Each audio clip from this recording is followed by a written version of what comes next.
जय श्री कृष्ण। त्रिनेत्र ज्योतिष में आज आपका बहुत बहुत स्वागत है। चर्चा कर रहे थे हम लोग गोचर की, चर्चा कर रहे थे शनिदेव की गोचर की, जो 2025 में होने वाला है। 29 मार्च को शनिदेव अपनी मूल त्रिकोण राशि कुंभ को छोड़कर जा रहे हैं मीन राशि में। अब इसका क्या परिणाम होगा अलग अलग लग्नानुसार। आज चर्चा करते हैं मिथुन लग्न के बारे में, जेमिनी एसेंडेंट। मैं चंद्र राशि के बारे में नहीं बता रहा हूँ। अगर आपका चंद्र राशि भी यहीं पर है, चंद्र भी यहीं पर है, तो आपकी मिथुन राशि हुई। मगर मैं बात कर रहा हूँ, चर्चा कर रहा हूँ मिथुन लग्न के अनुसार। अगर आपका मिथुन लग्न है तो क्या परिणाम या क्या प्रभाव आपके जीवन में हो सकता है, इसकी चर्चा करेंगे, समझने की कोशिश करेंगे।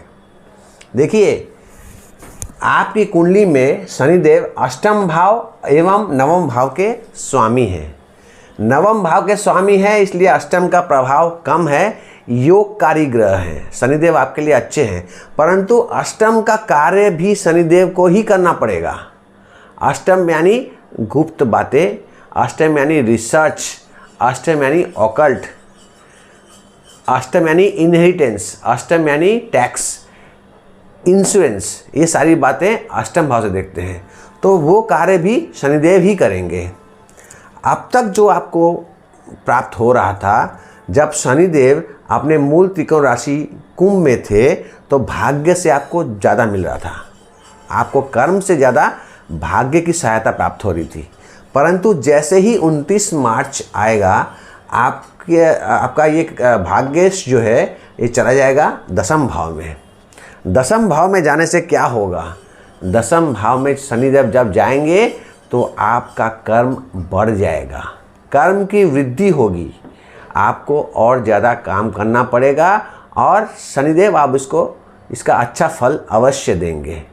आपको यहाँ पर स्थित होने से आपका अच्छा ही होगा, ऐसी उम्मीद आप कर सकते हैं। कर्म बढ़ेगा और वह कर्म आपको प्राप्त होगा जिसके लिए आप लायक हैं, जो आपके लिए अच्छा है। हो सकता है कर्म का परिवर्तन भी हो, परंतु जो भी होगा वह आपके लिए सूटेबल होगा, आपके लिए अच्छा होगा, आपका भला होगा। मेहनत ज़बरदस्त करवाएंगे शनिदेव। दसम भाव में शनिदेव अच्छी खासी मेहनत कराएंगे आपसे, परंतु इसका आपको लाभ भी अच्छा होगा। आइए चर्चा करते हैं शनिदेव की दृष्टियों के बारे में। शनिदेव की पहली दृष्टि पड़ेगी 1, 2, 3 वृषभ राशि पर, जो आपके द्वादश भाव है। द्वादश भाव यानी खर्च का भाव, यानी व्यय का भाव, विदेश का भी भाव है, आइसोलेशन का भी भाव है। तो यहाँ पर शनि की दृष्टि जो है वह अशुभ दृष्टि ही होगी, परंतु यह भाव त्रिक भाव है, अशुभ भाव है। तो यहाँ पर शनिदेव की दृष्टि आपके लिए फ़ायदेमंद होगी। आपका खर्च कम होगा और खर्च वहीं पर होगा जहाँ ज़रूरत है, अनावश्यक खर्च नहीं होंगे। हो सकता है, जबकि यहाँ पर बृहस्पति देव भी आ रहे हैं, यहाँ पर मिथुन में जाने के पहले बृहस्पति यहीं पर है, तो आपका द्वादश भाव आपका एक्टिवेट रहेगा, यानी कि कुछ विदेश से बातें हो सकती हैं, कुछ आपका भला हो सकता है। यहाँ से भी आपके लिए मैं तो कहूँगा कि शुभ ही है। आइए, शनिदेव की जो 7वीं दृष्टि है वो आपके चतुर्थ भाव यानी सुख भाव के ऊपर पड़ेगी। तो यहाँ पर अशुभता बढ़ेगी, आपको यहाँ पर कष्ट झेलना पड़ सकता है। जब आप ज़्यादा कर्म करेंगे, कर्म में व्यस्त हो जाएंगे, खर्चों को भी नियंत्रण करेंगे, तब क्या होगा? आप उतने सुखी नहीं रहेंगे, आपको थोड़ा खुशी में आपको थोड़ी कमी आ सकती है, परंतु ये जायज़ है, यह होना है। आप ज़्यादा कर्म करेंगे तो घर पर अपनी माता के ऊपर उतना ध्यान नहीं दे पाएंगे। इसमें कोई गलत बात नहीं है, सही है। आप आगे बढ़िए, अपने माँ बाप का सेवा कीजिए, आपका भला अवश्य होगा। शनिदेव की दसम दृष्टि पड़ रही आपके सप्तम भाव पर। इस भाव की भी वृद्धि होगी। अगर आप विवाह के उम्र में हैं, पड़ाव पर हैं, तो हो सकता है आपका विवाह हो जाए।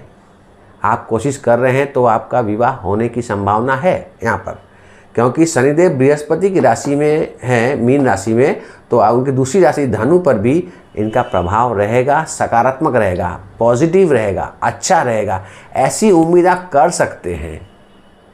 दूसरी बात यह है कि अगर आपका चंद्र भी यहाँ पर है तो चंद्र से भी ये दशम भाव है। यह कार्य जो मिलेगा आपको या जो आप करेंगे, जो शनिदेव आपको देंगे, इसमें आपको खुशी प्राप्त होगी, आपको अच्छा लगेगा, आपको मेहनत करने में मज़ा आएगा और आपकी बढ़ोतरी होगी, तरक्की होगी। ऐसा कुछ आप उम्मीद कर सकते हैं।